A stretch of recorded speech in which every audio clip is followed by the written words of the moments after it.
Authenticity. It's the buzzword of 2026. Everybody's talking about building an authentic brand or how to speak authentically on video. But how do you speak authentically or be authentic on a video without oversharing? And that's what we're going to get into in today's podcast, because let's face it, if you're someone like me and you've spent 30 years in a corporate culture, the idea of being authentic or sharing personal information after years of being told you've got to be polished, buttoned up, and highly professional is really hard to do, actually. And I know myself, I personally have been there a couple years back when I first started this whole YouTube journey, exploration, etc. I 100% tried to write a script, and then when I went to get on camera, I sounded like a robot. I sounded like I was saying a legal briefing,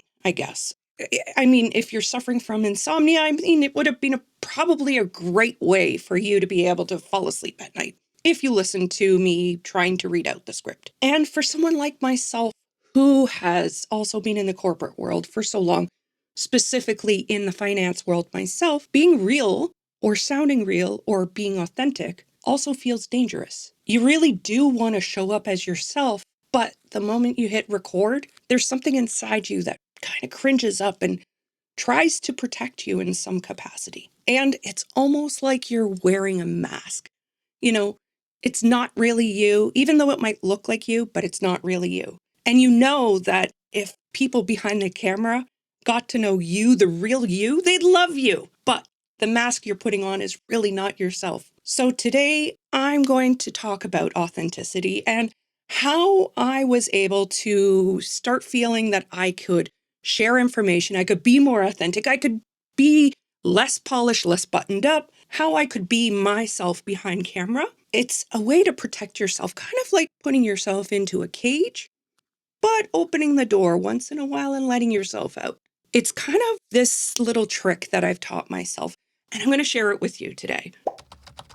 Now, just understand, at 51 years old, I am okay to be a little bit more open now, to be a little bit more authentic than I was, say, even 10 years ago. But there are still moments that fear creeps in, that worry that somebody is going to judge me for what I say, or do I say too much? Am I too open now? Etc. So what I'm going to do is share I call it the 3-room philosophy, the 3-room strategy that I have kind of put in place for myself. The 3-room rule, maybe is what you call it, but it's what I've put together to kind of figure out what I'm willing to share, what I'm not willing to share, etc.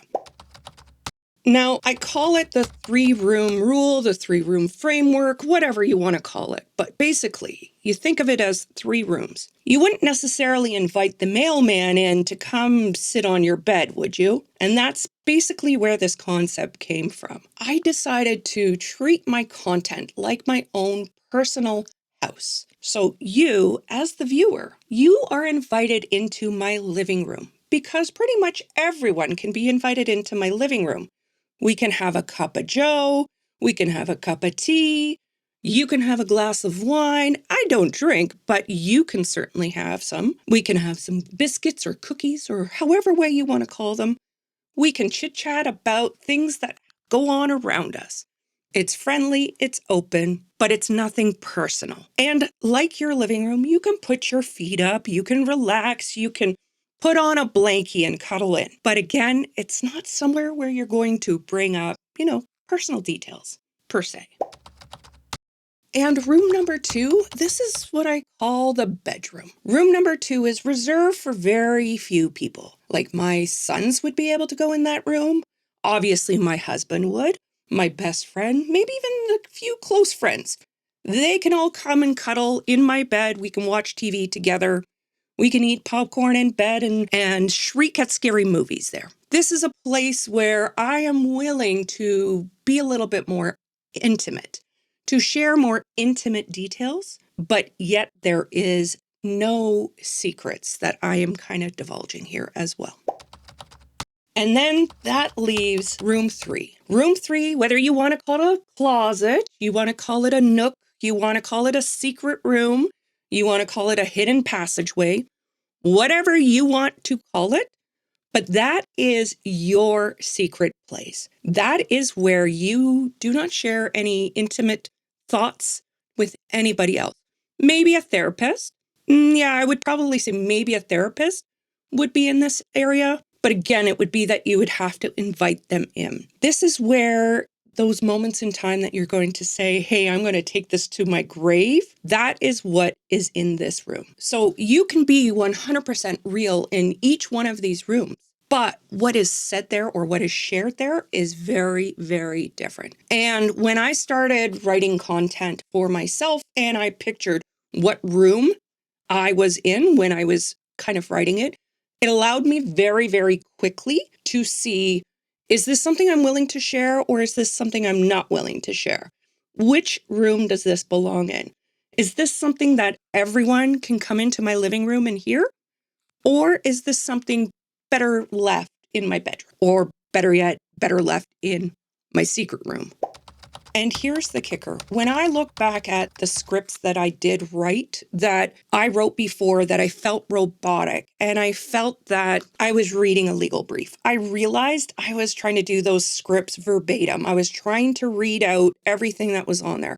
And I don't use a teleprompter, but if I had one, I probably would have used it then. Instead, I cut video and paused things and tried to read it over and over exactly how I wrote it on that script. And that's why it did come out and feel robotic and it didn't feel like me, because when I wrote, it wasn't me in my conversational tone like I am right now. And when I finally figured out that writing it out completely was perhaps hindering me, that's when I came back and I said, okay, could I do this differently? And one of the ways that I kind of figured out how it worked for me to be able to kind of roll it off the cuff is I bullet point things now. Yes, there's times I will write out an entire script, but then I look at it and I say, okay, where's my key points? I will either highlight that, or what I'll do is I'll just rewrite it as just key points for those sections. Sometimes my brain needs or wants or craves perhaps the corporate professional write everything out type of way of doing it. But then the human in me really just wants to kind of talk as if I'm talking to a friend right now. And by reading a script, I don't feel like I'm talking to a friend. Like I wouldn't pick up a script and say, oh, dear Matthew, I would really like for you to have some tea. You just wouldn't do that. So yeah. With putting it in bullet points, I'm able to kind of keep myself on track of what do I need to cover? What do I need to say? What is the point of my video? But yet, by keeping it in bullet points, I'm able to talk as if I'm your friend. You're getting a lot more authentic Helena here. And it is my hope that by me talking the way that I would talk with my friends, by me being who I am and what I would bring to the table, I find the people who would vibe with me, who absolutely understand and feel that they can come and sit in my living room and have a cup of coffee with me. That is what I'm hoping for. That is truly what I would love to be able to bring with my scripts, with my videos. And I know that this is a shorter video today, but I just really wanted to talk about authenticity and also how you can use my 3-room framework and I guess my 3 bullet point framework as well, because that's really what ends up looking like 3 bullet points. Anyway, it's a shorter video and I'm really hoping that it helps you. And like the previous video, I'm going to, as a kind of a sales manager persona, I'm going to put on my old sales manager hat here. I'm going to kind of give you some homework or exercises if you'd like to try them. So if you are brand new, you haven't really started doing videos at this point, I'm going to suggest that perhaps you take the 3-room framework and figure out what are your living room topics, what are your bedroom topics, and what are your secret room topics. That way, then you can kind of lay it out. What am I willing to talk about and what I'm not willing to talk about?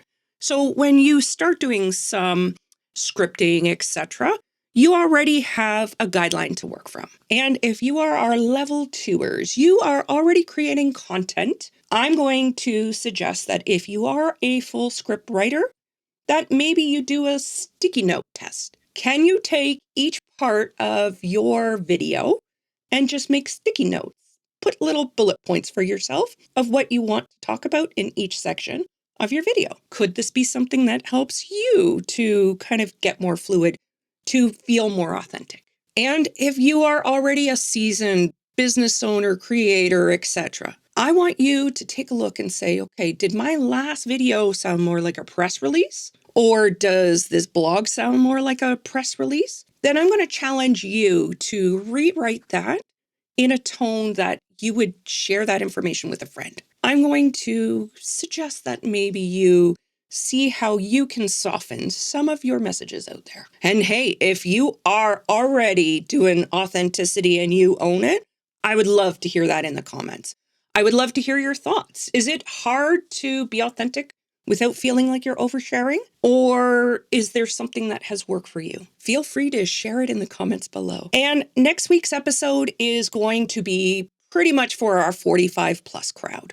That being said, everyone probably can listen to it, watch it, whatever the case may be, wherever you're listening to this podcast or watching this podcast. But we're going to break down, 26 niches for 2026 that people who are 45 plus have a huge advantage to do over the younger people. Basically, I'm going to say that age becomes our advantage in this situation. So I hope you tune in. And yes, even if you are not 45 plus, you will get something out of that video. I mean, ideas are always great no matter where you are. And I really hope that you join us. Thanks for being here. Thanks for coming out to the lab. I really appreciate it. Talk to you later.